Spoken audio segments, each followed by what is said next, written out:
My name is Chloe, and I was 14 when my parents got divorced. It wasn't one of those dramatic splits you see in movies, no screaming matches or throwing clothes out of windows. Just two people who decided they couldn't make it work anymore. Dad moved several states away, and Mom started dating again almost immediately. That's how Richard entered our lives. Richard seemed nice enough at first. He had a good job at some corporate firm, dressed well, and made my mom laugh. But there was something about the way he looked at me that made me uncomfortable from day one. Not in a creepy way, worse, in a judging way. Like I was some kind of problem he needed to fix. "Your daughter could use some guidance," I overheard him telling Mom one evening, about a month after he moved in. "She's at that difficult age." I was standing in the hallway, and I remember how my stomach twisted when Mom replied, "I know. I'm so glad you're here to help." But it wasn't help, it was criticism wrapped in fake concern, delivered with a smile that never quite reached his eyes. It started small, with little comments about my clothes or my hair. Then it escalated. I remember the first time he really got to me. It was during dinner, about 6 months after he and Mom got married. I was wearing new jeans I'd bought with my allowance. "Those jeans are getting a bit tight on you, aren't they, Chloe?" Richard said, his fork pausing halfway to his mouth. "You're growing so fast." Then, under his breath, but loud enough for me to hear, "Wider, mainly." I felt my cheeks burn as tears threatened to spill. "They're supposed to fit like this," I managed to say. "Oh, honey," Mom jumped in, "Richard's just concerned about your health. You know how teenagers can sometimes not notice these things." That was the pattern. Richard would say something cruel, disguise it as concern, and Mom would back him up. Every single time. When I tried to tell her how his comments made me feel, she'd shake her head and say I was being too sensitive. "You need to learn to take a joke, Chloe," she'd say, while Richard sat there with that smug little smile of his. "He's just trying to look out for you." I started calling Dad more often after that. Our Skype calls became my lifeline. He'd listen to me, really listen, without trying to explain away Richard's behavior, or tell me I was overreacting. He kept paying alimony regularly, which I later learned was more than generous, but money couldn't fix what was happening at home. Everything changed when my half-brother was born. I was 17, trying to focus on my final year of high school, while our house transformed into what felt like a shrine to Richard's perfect little family, minus me, of course. Mom was completely absorbed in the baby. I mean, I get it, he was tiny and cute and needed constant attention. But it was like I'd become invisible overnight. The only time anyone seemed to notice me was when something went wrong, like when I accidentally woke the baby by closing my bedroom door too loudly. I expected Richard to get worse after the baby was born, to find even more ways to criticize me. But something unexpected happened. He started traveling for work. A lot. Those business trips became my salvation. The house felt lighter when he was gone, like I could finally breathe properly. Even Mom seemed more relaxed, though she was always counting the days until his return. With Richard away so much, my senior year turned out better than I'd expected. I focused on my studies, joined the yearbook committee, and started making plans for college. Real plans, not just daydreams about escape. When graduation day came, Dad kept his promise and showed up. He sat in the audience, beaming with pride as I walked across the stage to get my diploma. Mom was there too, of course, with the baby and Richard, but it was Dad's face I looked for in the crowd. After the ceremony, Dad pulled me aside. "I meant what I said before, Chloe," he told me, his hands on my shoulders. "Any college you want, I'll make it happen. You've earned it." I'd already sent out applications to several colleges, hoping at least one would accept me. To my surprise, they all did. But I knew exactly which one I wanted, the one in Dad's city. Far enough away that I wouldn't have to come home often, but close enough to someone who actually cared about me. I waited until dinner to tell Mom and Richard. We were sitting at the table, Mom feeding my brother while Richard complained about airline food from his latest trip. "I got accepted to all the colleges I applied to," I said during a rare moment of silence. I'm going to accept the offer from Marshall University. Mom paused with the baby spoon midair. That's where your father lives, isn't it? I nodded, bracing myself for their reaction. Well, Richard said, that familiar mocking smile spreading across his face, looks like your father finally managed to do something useful with his life. Paying for college, who would have thought? I gripped my fork so hard, my knuckles turned white. The urge to snap back at him, to tell him exactly what I thought about his useful contribution to my life, was almost overwhelming. But I held my tongue. I didn't want to give him the satisfaction of seeing me lose my cool. Mom let out a small sigh of what sounded suspiciously like relief. Maybe she was glad to finally have me out of the way, free to focus on her real family without the complicated reminder of her previous marriage hanging around. The next morning, I packed everything I could fit into 2 suitcases and a backpack. Mom was too busy with the baby to notice me hauling my bags downstairs, and Richard had already left for work. Dad arranged for a car service to pick me up, and by that evening, I was standing in front of his house, a beautiful 2-story colonial with a wraparound porch. It was so different from the cramped house I'd left behind, but it wasn't just the size that struck me. It was the warmth. Sarah, Dad's fiancée, was waiting at the door with him.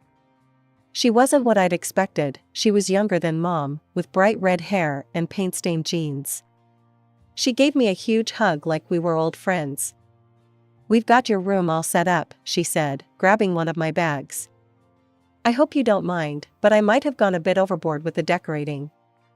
The room was perfect, peaceful blues and grays, with a window seat overlooking the backyard.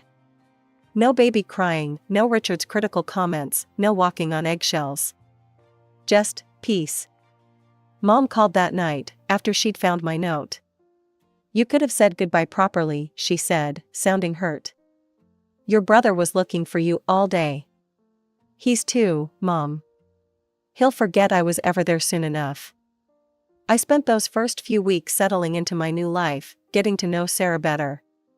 She was an art teacher at the local high school, and she had this way of making everyone feel comfortable. We'd stay up late sometimes, drinking hot chocolate and talking about everything and nothing. Despite Dad's offers to support me completely, I wanted to be independent. I found a job at the Daily Grind, a busy cafe near the house. It wasn't glamorous work, but I enjoyed it. The regular customers were nice, my coworkers were fun, and the tips were decent. When fall came, I moved into the dorms at Marshall University. My roommate, Jenny, was a music major from Chicago who practiced violin at odd hours, but always brought me coffee when she came back from her early morning rehearsals. I was studying business administration and actually enjoying my classes, working at the cafe between lectures and study sessions. A year passed like this, and I was happy. Really happy. Until one ordinary Tuesday afternoon at the cafe changed everything. I was clearing tables when I heard a familiar laugh, one that made my stomach drop. There, at a corner table, was Richard. But he wasn't alone, and he definitely wasn't on a business trip. He was with a woman I'd never seen before, and they were kissing like teenagers on a first date. "Hey, Lisa," I whispered to my coworker, trying to keep my voice from shaking. "Can you take table 12? I need to take my break." I ducked into the back room, my heart pounding. Through the small window in the door, I could still see them. My hands were trembling as I pulled out my phone and started recording. Richard was holding the woman's hand across the table now, looking at her the way he used to look at Mom in the early days. When they finally left, Lisa found me still hiding in the back. "What was that about?" she asked, looking concerned. "Did you know those people?" "The man," I said carefully. "I know him. I just didn't want him to see me working here." "Do you know who the woman was?" Lisa's eyes lit up with gossip. "Oh my God, yes. That's Catherine Morrison. Everyone knows her. She's always in the local news for her charity work and business success." That night, I couldn't sleep. The image of Richard kissing that woman kept playing in my mind like a bad movie. Around midnight, I grabbed my laptop and opened social media. my fingers trembling as I typed Catherine Morrison into the search bar. Her profile popped up immediately, verified checkmark and all. CEO of Richmond Technologies, I read aloud to myself in the darkness of my dorm room. This was the same company where Richard worked. Catherine Morrison wasn't just some woman he was seeing, she was his boss, the director of the entire company. He wasn't just having an affair, he was sleeping with his own superior. I scrolled down her timeline, and that's when things got worse. Much worse. There was Richard, in photo after photo.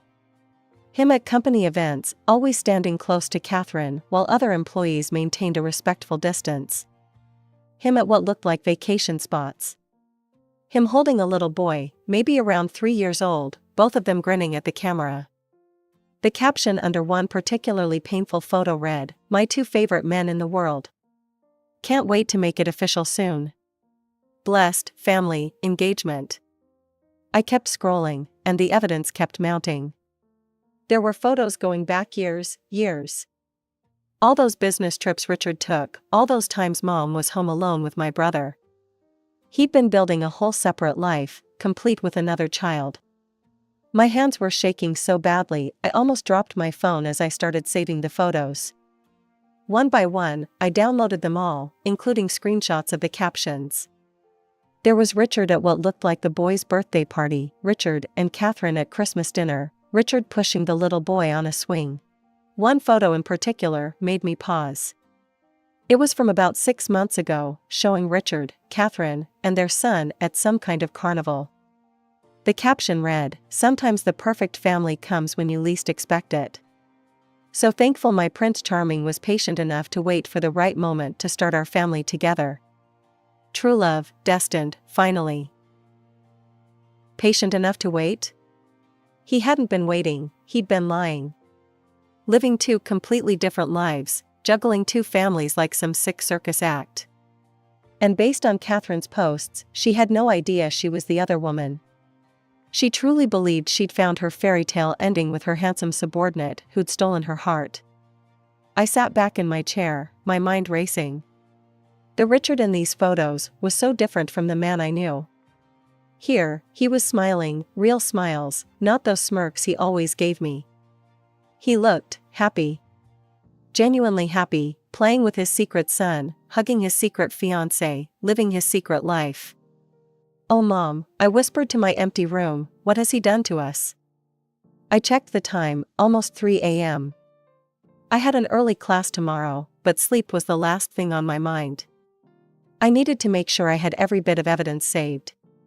Mom would need to see this. The truth needed to come out, even if it was going to hurt everyone involved. A week later, I found myself on a train headed home.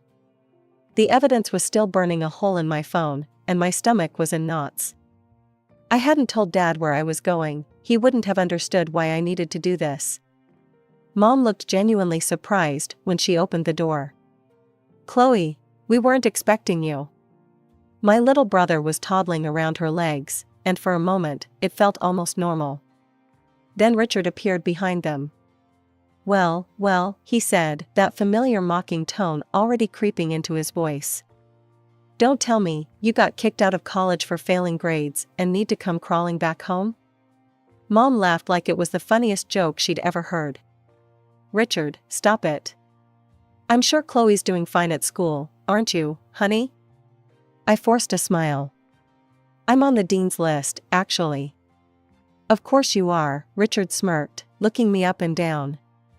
"Say, those jeans keep getting bigger and bigger every time I see you. Is that the new style now? The baggy look?" I bit my tongue. I'd actually lost weight since starting college, all those shifts running around the cafe had toned me up considerably. But Richard never missed a chance to make digs about my appearance. The comments continued all day. Every time I moved, every time I spoke, Richard had something to say. When Mom served dinner, it got even worse. "Whoa there, Chloe," he exclaimed as I put some mashed potatoes on my plate. "Save some for the rest of us." I kept eating silently, watching him out of the corner of my eye. This man who sat here mocking me was the same one who'd been playing happy families with his boss just last week. The same man who had another child, another life. Honey, he turned to Mom with an exaggerated concerned expression, if Chloe's going to visit more often, we might need to invest in a second refrigerator. Mom giggled, gazing at him with such adoration it made my chest hurt. She really had no idea. My phone felt heavy in my pocket, loaded with proof of his betrayal. Should I show her? Looking at her face, so full of love for this man who'd been lying to her for years, I hesitated. After dinner, I headed upstairs to my old room, my mind still wrestling with what to do. But Richard's voice stopped me on the stairs. Where do you think you're going? I turned around, confused. To my room? Your room? He laughed. That's my office now. We converted it months ago. Didn't your mother tell you? Mom appeared in the hallway, bouncing my brother on her hip. Oh, I forgot to mention it. I can sleep on the couch, I offered, trying to keep my voice steady. Richard shook his head. You'll be in the way. Better head back to campus tonight. I looked at Mom, waiting for her to disagree, to stand up for me, to offer some alternative. Instead, she just nodded. Richard's right, sweetie. It would probably be better if you found somewhere else to stay tonight. Something inside me snapped. Maybe it was the way Mom wouldn't meet my eyes, or maybe it was Richard's smug expression, but I'd had enough.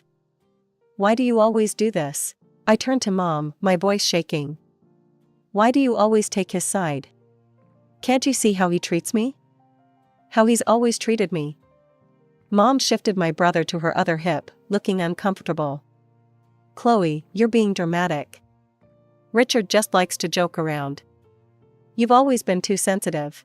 Joke around? I let out a bitter laugh. Is that what you call constant mockery? The comments about my weight, my clothes, my life? He hates me, Mom. He's always hated me, and you've never once stood up for me. Richard stepped forward, that insufferable grin still on his face.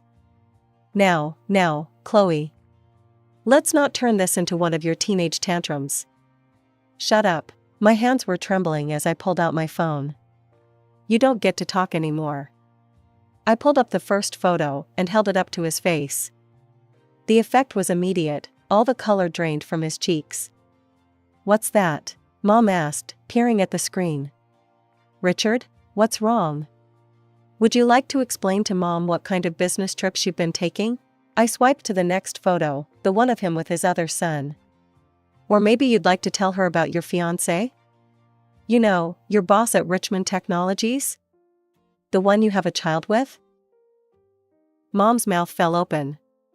The room was so quiet I could hear the tick of the wall clock. That's not. Richard stammered, his smirk finally gone. Not what? Not your son in these photos? Not you kissing Catherine Morrison?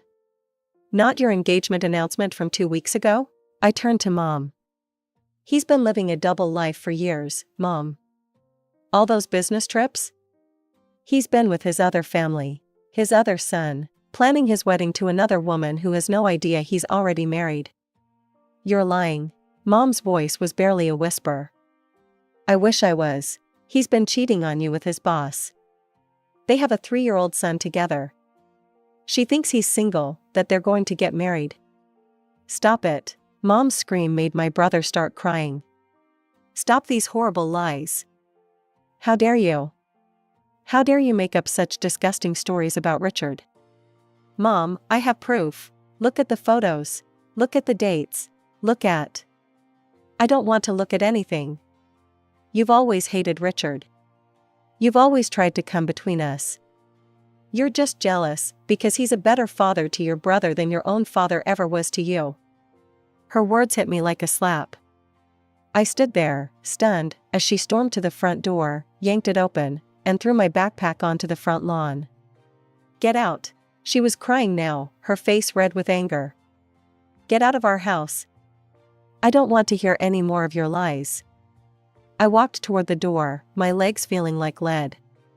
As I passed Richard, I saw his smile had returned, bigger than ever. He leaned close as I passed, his voice low enough that only I could hear. Your mother will always believe me over you, Chloe. Remember that. I spent the entire train ride back to campus in a daze, my mother's words echoing in my head. The next morning, after a sleepless night, I opened my laptop and navigated to Catherine Morrison's social media profile.